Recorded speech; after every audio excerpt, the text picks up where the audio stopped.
नमस्कार शेतकरी बंधूंनो, मार्च, एप्रिल आणि मे महिन्यात लिंबू बाजारात येण्यासाठी म्हणजे थोडक्यात उन्हाळ्यात आपले लिंबू बाजारात येण्यासाठी नियोजन कसं केलं पाहिजे.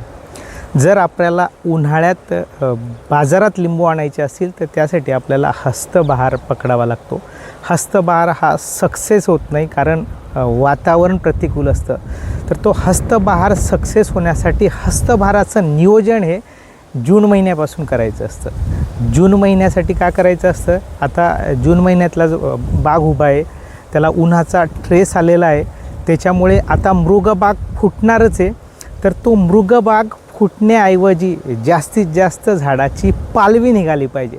म्हणजे इथे फुलं लागण्याच्या ऐवजी जर पालवी निघावी अशी इच्छा होत असेल, जास्तीत जास्त पालवी निघण्यासाठी आपल्याला जून महिन्यात जिब्रॅलिक ॲसिड 50 ppmचा स्प्रे घ्यायचा आहे. म्हणजे थोडक्यात 100 लिटर पाण्यात 5 ग्रॅम जिब्रॅलिक ॲसिड घ्यायचं आणि त्याची फवारणी करायची.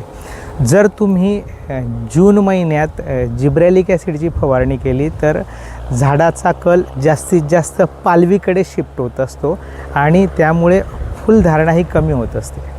त्यानंतर आपल्याला जुलैमध्ये काय करायचं आहे, जी पालवी निघणार आहे ती पालवी परिपक्व होण्यासाठी, झाडाचा अपायकल डॉमिनन्स कमी होण्यासाठी आपल्याला क्लोरोमॅक्वेट क्लोराईड म्हणजे थोडक्यात लिओसिन वापरायचं आहे किंवा पॅक्लोबुट्राझॉल वापरायचं आहे. जुलै आणि ऑगस्ट महिन्यात आपल्याला 2 ते 3 फवारण्या हे क्लोरोमॅक्वेट क्लोराईडच्या किंवा पॅक्लोबुट्राझॉलच्या करायच्या. जूनमध्ये पालवी निघण्यासाठी आणि जुलैमध्ये ती पालवी थांबवण्यासाठी आपल्याला स्प्रे करायचा आहे.